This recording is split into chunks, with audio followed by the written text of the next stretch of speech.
Hello नमस्कार दोस्तों, स्वागत है आप सभी का ड्रीम एग्जाम स्टडी प्लेटफॉर्म पर। दोस्तों आज हम इस वीडियो में देखने वाले हैं जीके जीएस का टेस्ट नंबर 6। इसके पहले दोस्तों हम 5 टेस्ट कर चुके हैं और डेली हम एक टेस्ट करते हैं। इस टेस्ट में दोस्तों हम 30 क्वेश्चंस को देखेंगे जो दोस्तों railway NTPC, railway ALP, railway group D और SSC GD, SSC CHSL, SSC CPO और दोस्तों एसएससी सीजीएल के साथ साथ एमटीएस परीक्षाओं के लिए अति महत्वपूर्ण यह सेट होने वाला है। तो दोस्तों वीडियो को शुरू करने से पहले आपसे एक निवेदन है कि यदि आप चैनल पर नए हैं तो चैनल कर लिए सब्सक्राइब और साथ में बनी बेल आइकन जरूर दबा लीजिए ताकि जब भी हम अगला वीडियो अपलोड करें आप तक नोटिफिकेशन सबसे पहले पहुंच जाए। चलिए दोस्तों वीडियो को शुरू करते हैं। दोस्तों क्वेश्चन नंबर 1 कह रहा है जून 2023 तक प्राप्त जानकारी के अनुसार, दोस्तों ये पूछा है जून 2023 तक प्राप्त जानकारी के अनुसार निम्नलिखित में से कौन सा भारत का सबसे लंबा रेल मार्ग है। क्या दोस्तों, भारत का जो सबसे लंबा रेल मार्ग है वह कौन सा है? डिब्रूगढ़ी से कन्याकुमारी, अमृतसर से कोचुवेली या जम्मू तवी से कन्याकुमारी या दोस्तों गुवाहाटी से त्रिवेंद्रम। बताइए इस क्वेश्चन का जो सही आंसर है दोस्तों वह क्या हो जाएगा। जून 2013 माफ करें जून 2023 की जानकारी के अनुसार भारत का सबसे लंबा रेल मार्ग कौन सा है? तो वह है दोस्तों, वह कौन सा है? डिब्रूगढ़ी से कन्याकुमारी। कौन सा है दोस्तों? डिब्रूगढ़ी से कन्याकुमारी। यानी इस क्वेश्चन का सही आंसर क्या हो जाएगा? ऑप्शन ए हो जाएगा। क्वेश्चन नंबर 2, भारत में कृषि कैलेंडर के संदर्भ में ओस, अमन और बोरो, क्या दोस्तों ओस, अमन और बोरो शब्द क्या दर्शाते हैं? गुजरात में पारंपरिक कुओं के प्रकार को दर्शाते हैं, असम में फसल उत्सव के प्रकार को दर्शाते हैं, गंगा के मैदानों में जलोढ़ मृदा के प्रकार को दर्शाते हैं या दोस्तों पश्चिम बंगाल में चावल की बुआई के मौसम को दर्शाते हैं। बताइए दोस्तों। दोस्तों अभिमान कहता है किसी की जरूरत नहीं पड़ेगी, लेकिन अनुभव कहता है जरूरत धूल की भी पड़ेगी। इसलिए दोस्तों एक एक क्वेश्चन को ध्यान से देखिएगा। इस क्वेश्चन का जो सही आंसर है दोस्तों वह हो जाएगा पश्चिम बंगाल में चावल की बुआई के मौसम के प्रकारों को दर्शाता है। क्या क्या दोस्तों? ओस, बोरो और अमन। ये क्या है? पश्चिम बंगाल में यानी वेस्ट बंगाल में जो चावल की बुआई का मौसम है उस चीज को यह दर्शाता है। क्वेश्चन नंबर 3, दंत प्लाक, डेंटल प्लाक बनने के कारण की पहचान कीजिए। दंत प्लाक बनने के कारण की पहचान करनी है दोस्तों। बताइए दोस्तों आखिर दंत प्लाक होता क्या है? तो इसकी बात की जाए तो दोस्तों दांतों में क्या होता है? दांतों में एक चिपचिपी परत बन जाती है, पीले रंग की। आप देखते होंगे दांतों में चिपचिपी पीले रंग की परत बन जाती है। वो दोस्तों विभिन्न जीवाणुओं के कारण बन जाती है, वही क्या होती है? दंत प्लाक होती है। तो इसका सही आंसर बताइए क्या होगा? बहुत सारी जीवाणु कोशिकाएं भोजन के कणों के साथ मिलकर दांतों में चिपक जाती हैं। जब जीवाणु शर्करा पर क्रिया करके अम्ल उत्पादन करते हैं, लार मज्जा से चिपक जाती हैं या दोस्तों जब अम्ल दांतों से चिपक जाते हैं। तो दोस्तों मैंने अभी बताया जब बहुत सारे एक प्रकार से कहें जीवाणु चिपक जाते हैं दांतों में, एक पीली परत बना लेते हैं, चिपचिपी परत बना लेते हैं, वही दंत प्लाक कहलाता है। यानी ऑप्शन ए क्या हो जाएगा इस क्वेश्चन का? एकदम राइट आंसर हो जाएगा। क्वेश्चन नंबर दोस्तों नेक्स्ट, क्वेश्चन नंबर 4 क्या कह रहा है? 2022 तक प्राप्त जानकारी के अनुसार, क्या दोस्तों 2022 तक प्राप्त जानकारी के अनुसार निम्नलिखित में से कौन सा भारत का सबसे लंबा राष्ट्रीय राजमार्ग है? इलाहाबाद से हल्दिया, खंड कोट्टापुरम से कोल्लम या दोस्तों खंड गोदावरी से कृष्णा या दोस्तों खंड सदिया से धुबरी खंड तक। बताइए 2022 की जानकारी के अनुसार पूछा है दोस्तों सबसे लंबा राष्ट्रीय जल मार्ग। बताइए तो वह दोस्तों कौन सा है? वह है दोस्तों इलाहाबाद से हल्दिया। यानी ऑप्शन ए क्या हो जाएगा इस क्वेश्चन का? राइट आंसर हो जाएगा। क्वेश्चन नंबर दोस्तों 5, बेसबॉल में खिलाड़ियों की संख्या कितनी होती है? 6 होती है, 7 होती है, 8 होती है या 9 होती है? बताइए दोस्तों। खो खो, इसमें दोस्तों खो खो में खिलाड़ियों की संख्या कितनी होती है?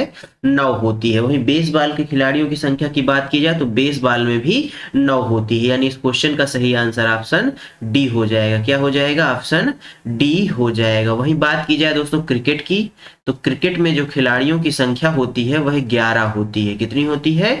11 होती है। यह बात भी याद रखिएगा। क्वेश्चन नंबर 6, 1800 में, सन 1800 में निम्नलिखित भौतिक विज्ञानियों में से किसने आधुनिक बैटरी के पूर्वगामी वोल्टाइक पाइल का आविष्कार किया? किसका दोस्तों? पूर्वगामी वोल्टाइक पाइल का आविष्कार किया। हंस क्रिश्चियन ओस्टेड ने, जॉर्ज साइमन ने, या दोस्तों आंद्रे मैरी एम्पियर ने, या दोस्तों एलेस्ट्रेडो वोल्टा ने? बताइए सन 1800 में कौन वो भौतिक मनोवैज्ञानिक थे जिन्होंने दोस्तों वोल्टाइका पाइल का आविष्कार किया? तो दोस्तों वोल्टाइका पाइल का आविष्कार करने जो वाले वैज्ञानिक थे वे दोस्तों वे कौन थे? एलेसेड्रो वोल्टा थे। क्या दोस्तों? वोल्टा थे। आप इस प्रकार से नाम याद कर सकते हैं। इनके नाम में वोल्टा है, क्या है? वोल्टा है, और इन्होंने वोल्टा से ही इसके नाम की शुरुआत की है। इस प्रकार से याद रख सकते हैं। ऑप्शन डी करेक्ट आंसर हो जाएगा। क्वेश्चन नंबर दोस्तों 7, स्थल मंडल, वायुमंडल और जल मंडल के माध्यम से जल के निरंतर संचलन के लिए एक शब्द डॉट डॉट है। जल साम्यावस्था चक्र, जलीय चक्र, जल परिसंचरण या तरल स्थैतिक साम्यावस्था? बताइए स्थल मंडल, वायुमंडल और जल मंडल के माध्यम से जल के निरंतर संचलन के लिए एक चक्र चलता है। दोस्तों आप इसको खूब अच्छी तरीके से जानते हैं। ये क्या है? बस आपको संचलन जैसे शब्दों का प्रयोग करके इसने क्या कर दिया है? थोड़ा सा कंफ्यूज कर दिया है। आप सभी जानते हैं ये हमारी पृथ्वी है। पृथ्वी में मान लीजिए ये कोई तालाब भरा हुआ है। क्या है दोस्तों? ये कोई तालाब भरा हुआ है। ये हमारा आकाश है, यहाँ पर हमारे सूर्य देवता हैं। कौन है? सूर्य हैं। तो सूर्य की जो किरणें पड़ती हैं जल में, तो ये जल वाष्पित हो जाता है। क्या हो जाता है? वाष्पित हो जाता है और ऊपर जाकर बादल बन जाता है और फिर बारिश होती है और ये जल नीचे आता है। ये प्रक्रिया इसी तरह निरंतर चलती रहती है। इसको दोस्तों जलीय चक्र कहा जाता है। क्या कहा जाता है? जलीय चक्र कहा जाता है। यह प्रक्रिया दोस्तों स्थल मंडल, वायुमंडल और जल मंडल तीनों में होती है। कैसे दोस्तों? स्थल मंडल के ऊपर ही तो जल भरा हुआ है और जल मंडल से वाष्पित होकर आकाश में जाती है, यानी वायुमंडल में जाती है, और फिर वहां से 200 बारिश के माध्यम से नीचे आता है ये जल। यही प्रक्रिया क्या कहलाती है? जलीय चक्र कहलाती है। क्वेश्चन नंबर 8, उस भौतिक अभिलक्षण का क्या नाम है जो भारत में लघु हिमालय और शिवालिक के बीच स्थित अनुदैर्ध्य घाटी है? बताइए आपसे पूछा है उस भौतिक अभिलक्षण का क्या नाम है जो भारत में लघु हिमालय और शिवालिक के बीच स्थित अनुदैर्ध्य घाटी है? ड्यून्स, भाबर, या दोस्तों दोआब, या तराई? बताइए। तो दोस्तों उसको ड्यून्स कहा जाता है। क्या कहा जाता है? ड्यून्स कहा जाता है। यानी ऑप्शन ए क्या हो जाएगा इस क्वेश्चन का? एकदम राइट आंसर हो जाएगा। क्वेश्चन नंबर 9, प्रसिद्ध संगीतकार भूपेन हजारिका को निम्नलिखित में से किस वर्ष भारत रत्न से सम्मानित किया गया? दोस्तों भूपेन हजारिका, इनका संबंध कहां से है? असम राज्य से है। कहां से है? असम राज्य से है। इन्हीं के नाम पर दोस्तों एक पुल बना हुआ है, भूपेन हजारिका पुल। कौन सा? भूपेन हजारिका पुल। और किस नदी पर बना हुआ है? तो दोस्तों ब्रह्मपुत्र नदी पर बना हुआ है। किस नदी पर? ब्रह्मपुत्र नदी पर बना हुआ है। ब्रह्मपुत्र नदी की बात की जाए तो दोस्तों ब्रह्मपुत्र नदी पर कौन सा पुल बना हुआ है? भूपेन हजारिका पुल। इसको दोस्तों ढोला सादिया पुल भी कहा जाता है। क्या कहा जाता है? ढोला सादिया पुल के नाम से भी इसको जाना जाता है। भूपेन हजारिका दोस्तों असम के सीएम थे। क्या थे दोस्तों? असम के सीएम थे और ये संगीतकार भी थे। माफ करिएगा दोस्तों, ये सीएम नहीं थे भूपेन हजारिका जी, ये वहां के कलाकार थे या संगीतकार थे। क्या थे दोस्तों? कलाकार और संगीतकार थे। यह बात याद रखिएगा। इनको दोस्तों किस वर्ष भारत के सर्वोच्च सम्मान से सम्मानित किया गया? 2019 में, 2011, 2015 या 2017 में? तो दोस्तों इनको 2019 में भारत रत्न से सम्मानित किया गया था। ऑप्शन ए क्या हो जाएगा? राइट आंसर हो जाएगा। क्वेश्चन नंबर 10, भारत सरकार की कृषि सांख्यिकी एक झलक 2022 के अनुसार किस राज्य में बाजरे का सबसे अधिक उत्पादन दर्ज किया गया? महाराष्ट्र में, राजस्थान में, हरियाणा में, या मध्य प्रदेश में? बताइए दोस्तों। दोस्तों 2022 के अनुसार किस राज्य में बाजरे का सबसे अधिक उत्पादन दर्ज किया गया था? तो दोस्तों बाजरा कहाँ होता है? बाजरा दोस्तों किस मौसम में होता है? तो बाजरा ज्यादातर दोस्तों गर्मी के मौसम में होता है। किस मौसम में होता है? गर्मी के मौसम में होता है। इसके लिए दोस्तों गर्म जगह ज्यादा महत्वपूर्ण होती है। कैसी? गर्म जगह ज्यादा महत्वपूर्ण होती है। तो बताइए इन ऑप्शंस को देख के किस राज्य में सर्वाधिक गर्म जलवायु मिलती है आपको? तो दोस्तों आप सभी जानते हैं वह राज्य कौन सा है? राजस्थान है। और राजस्थान में ही बाजरे का उत्पादन सर्वाधिक हुआ था। दोस्तों मध्य प्रदेश की बात की जाए तो इसको टाइगर स्टेट भी कहा जाता है। क्या कहा जाता है? टाइगर स्टेट के नाम से भी मध्य प्रदेश को जाना जाता है। दोस्तों हरियाणा को दूध घाट की नगरी कहा जाता है। क्या कहा जाता है? दूध घाट की नगरी किसको कहा जाता है? हरियाणा को कहा जाता है। दोस्तों वर्तमान में हरियाणा में चुनाव हुए हैं तो इसके नए सीएम कौन है? सैनी साहब हैं। कौन है दोस्तों? सैनी साहब यहाँ के नए सीएम हैं, इस बात को याद रखिएगा। महाराष्ट्र की बात की जाए तो यहाँ के सीएम कौन है? यहाँ के सीएम एकनाथ शिंदे जी हैं। कौन है दोस्तों? एकनाथ शिंदे साहब यहाँ के क्या है? सीएम है। वहीं बात की जाए हरियाणा की तो हरियाणा में सैनी साहब सीएम है, यहाँ आपको बता चुके हैं। इस क्वेश्चन का सही आंसर ऑप्शन बी हो जाएगा। Question number 11, test match cricket में एक ओवर में सर्वाधिक रन बनाने वाले खिलाड़ी कौन है? कपिल देव हैं, जसप्रीत बुमराह हैं, ब्रायन लारा हैं या दोस्तों विराट कोहली हैं? बताइए।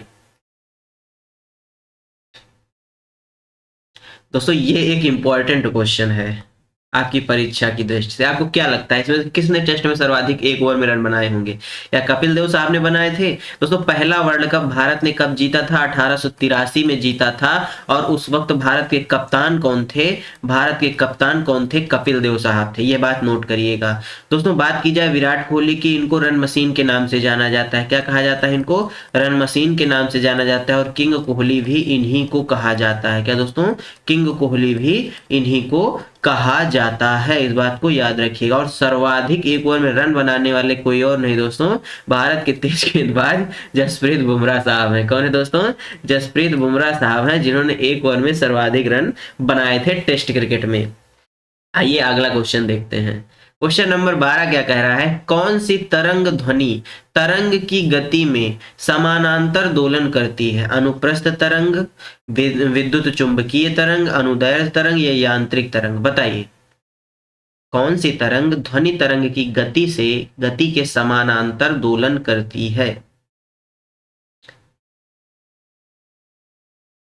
तो दोस्तों वह है अनुदैर्ध्य तरंग। कौन सी तरंग है? अनुदैर्ध्य तरंग। ऑप्शन सी करेक्ट आंसर हो जाएगा। क्वेश्चन नंबर 13 दोस्तों, निम्नलिखित में से किस वैज्ञानिक ने तथ्यों को त्रिक में वर्गीकृत किया? किसमें दोस्तों? त्रिक में वर्गीकृत किया।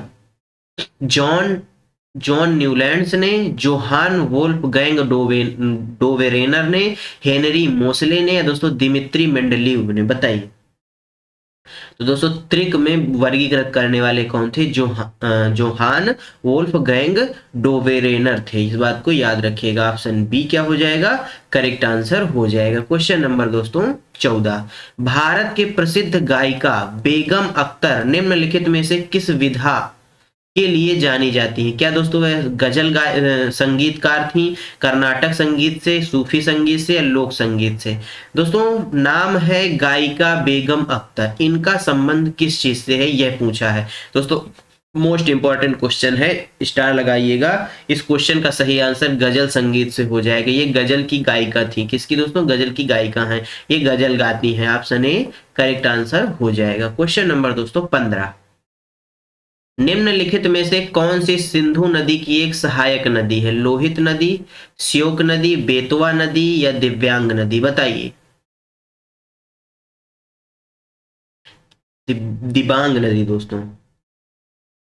तो दोस्तों जो श्योक नदी है यह दोस्तों सिंधु नदी की सहायक नदी है। किसकी? सिंधु नदी की सहायक नदी श्योक नदी है, इस बात को नोट करिएगा। क्वेश्चन नंबर 16, तत्वबोधिनी पत्रिका ने किस भाषा में भारत में अतीत के अध्ययन को बढ़ावा दिया? किसके अध्ययन को दोस्तों? अतीत के अध्ययन को बढ़ावा दिया। हिंदी भाषा में, संस्कृत भाषा में, अंग्रेजी भाषा में या बंगाली भाषा में? बताइए। हाल ही में दोस्तों हिंदी भाषा में एक नया शब्द जोड़ा गया है, कुछ इस प्रकार से जो बनता है, आपने कई जगह देखा होगा। इसको हाल ही में हिंदी भाषा की वर्णमाला में जोड़ा गया है। दोस्तों इस क्वेश्चन का जो सही आंसर है वो है दोस्तों बंगाली हो जाएगा। क्या हो जाएगा? बंगाली हो जाएगा। जो तत्वबोधिनी पत्रिका है, इसने किस भाषा में भारत के अतीत का अध्ययन को बढ़ावा दिया है? तो बंगाली भाषा में। क्वेश्चन नंबर दोस्तों 17, निम्नलिखित में से कौन हिंदुस्तान संगीत के किराना घराने के पथ प्रदर्शक और संस्थापक थे? सवाई गंधर्व, फिरोज दस्तूरी, भीमसेनी जोश या अब्दुल करीम खान? बताइए। हिंदुस्तानी संगीत के किराना घराने के पथ प्रदर्शक थे। क्या दोस्तों? पथ प्रदर्शक।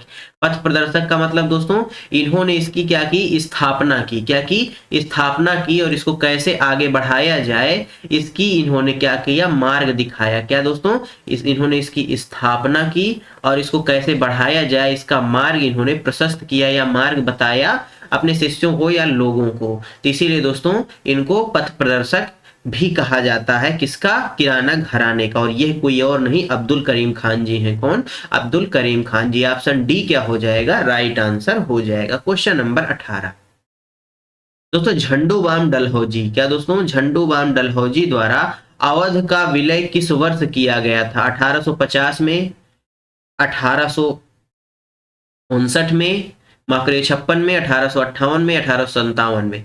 डलहौजी दोस्तों, डलहौजी के बारे में आप सभी जानते हैं। व्यपगत का सिद्धांत लाने वाला कौन था? डलहौजी था, जिसको दोस्तों हड़प नीति भी कहा जाता है। क्या? हड़प नीति भी जिसको कहा जाता है। बताइए दोस्तों, इसने अवध का विलय किस वर्ष किया था?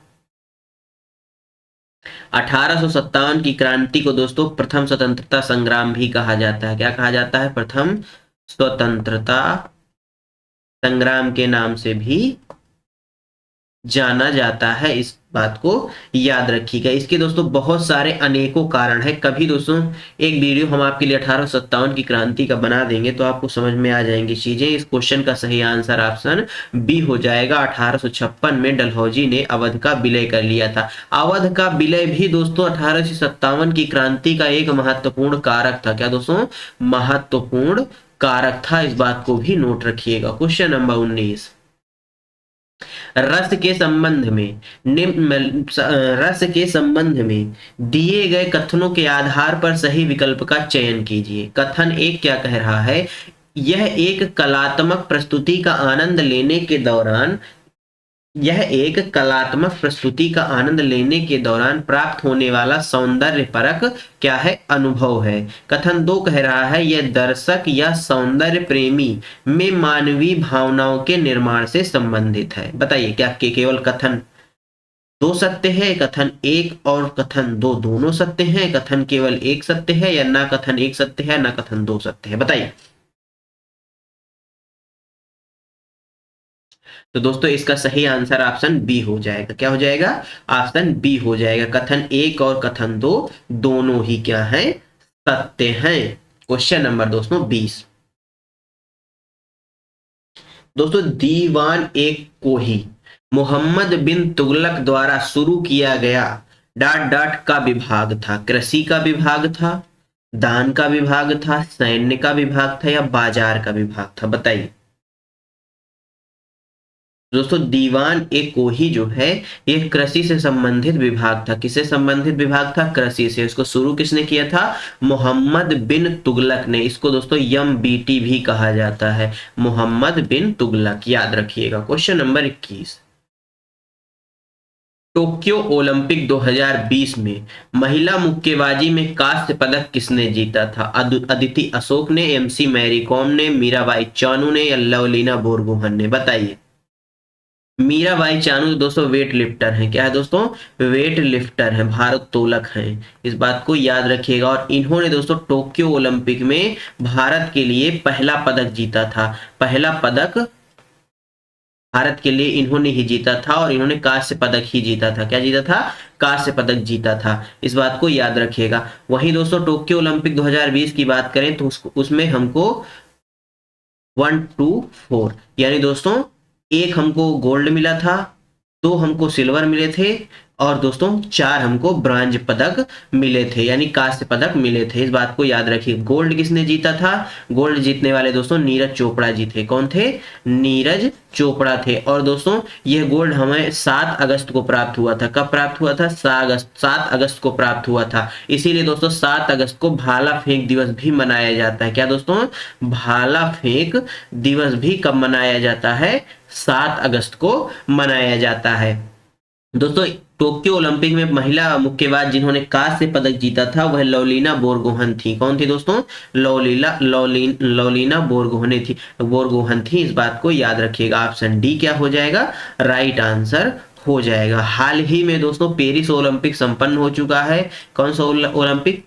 पेरिस ओलंपिक संपन्न हो चुका है, जिसमें भारत को दोस्तों 1 सिल्वर मिला है और 5 ब्रॉन्ज पदक मिले हैं। क्या दोस्तों? 5 की 6? बताइए कितने ब्रॉन्ज मिले हैं भारत को पेरिस ओलंपिक में? 1 सिल्वर जो नीरज चोपड़ा जी ने जीता है। किसने जीता है? नीरज चोपड़ा जी ने जीता है। इस बात को याद रखिएगा। दोस्तों पेरिस ओलंपिक के संबंध में कुछ बातें हम आपको बता देते हैं, आपकी परीक्षा की दृष्टि से अति महत्वपूर्ण होने वाली हैं।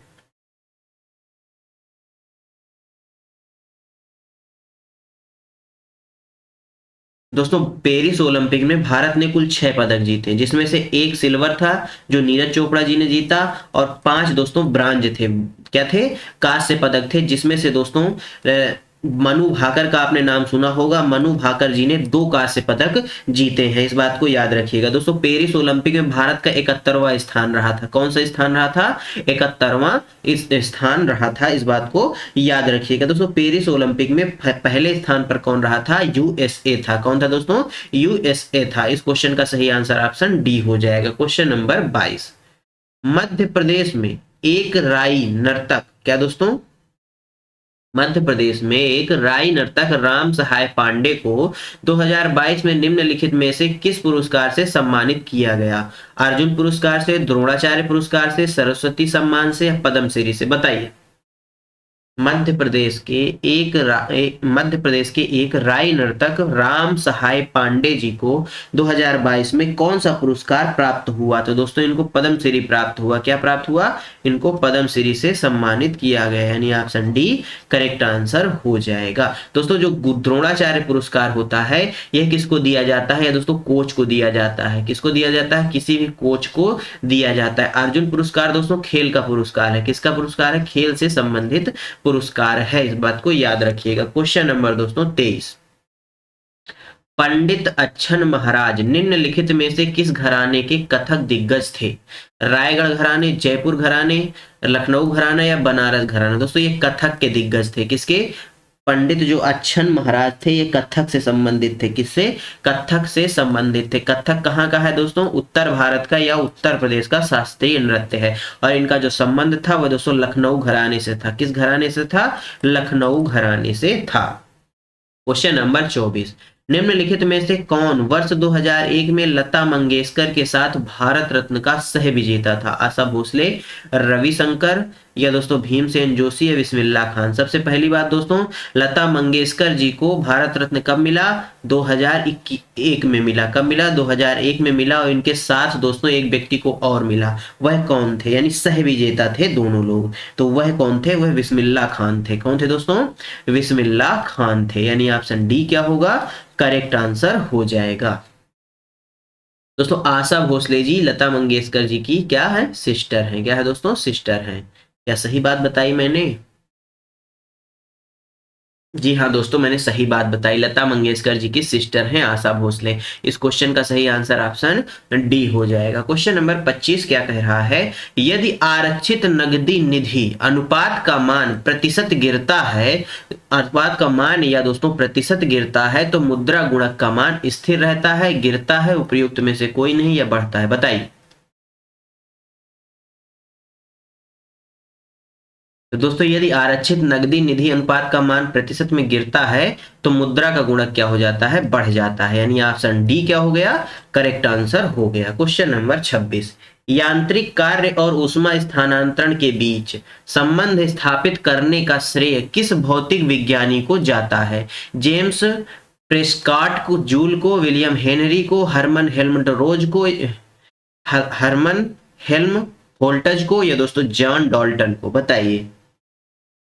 तो इस क्वेश्चन का सही आंसर ऑप्शन ए हो जाएगा, जेम्स प्रेस्कॉट जूल को यह श्रेय जाता है। क्वेश्चन नंबर दोस्तों 27। डॉट डॉट पहले तेज गेंदबाज थे जो भारतीय टेस्ट टीम के कप्तान थे? जवांगल श्रीनाथ, जसप्रीत बुमराह, या कपिल देव, या जहीर खान? बताइए। दोस्तों कपिल देव ऐसे पहले तेज गेंदबाज थे। वैसे दोस्तों ये ऑलराउंडर थे, लेकिन तेज गेंदबाज भी ये थे। तो दोस्तों ये जो है पहले के तेज गेंदबाज थे जो भारतीय टेस्ट टीम के कप्तान रह चुके हैं। इस बात को याद रखिएगा। Question number 28। भारत के एक गतिशील स्रोत की पहचान कीजिए। झाड़ी, मरी हुई गाय, घास, या हिरन? बताइए। भारत के एक गतिशील स्रोत की पहचान कीजिए। दोस्तों झाड़ी क्या गतिशील हो सकती है? क्या मरी हुई गाय दौड़ सकती है? क्या घास कहीं दौड़ सकती है? लेकिन हिरन जो है यह दौड़ सकता है। देखिए दोस्तों क्वेश्चन का लेवल देखिए, क्वेश्चन में है कुछ नहीं पर घुमा देगा आपको कि आप पहचान ही नहीं पाएंगे। एक गतिशील स्रोत की पहचान कीजिए, यानी गतिशील मतलब जो गति करता हो। कैसा क्या करता हो? गति करता हो। क्या झाड़ी कहीं जाएगी दोस्तों चल करके? बिल्कुल नहीं। क्या मरी हुई गाय कहीं जाएगी चल करके? बिल्कुल नहीं। क्या घास कहीं जाएगी? नहीं। लेकिन हिरण जा सकता है, इसलिए इस क्वेश्चन का सही आंसर ऑप्शन डी हो जाएगा। Question number 29। निम्नलिखित में से किस अधिनियम में कलकत्ता के स्थान पर दिल्ली को ब्रिटिश भारत की राजधानी घोषित किया गया था? मॉन्टेग्यू चेम्सफोर्ड अधिनियम 1919, मार्ले मिंटो अधिनियम 1909, भारत सरकार अधिनियम 1935, या दोस्तों भारत सरकार अधिनियम 1958? बताइए।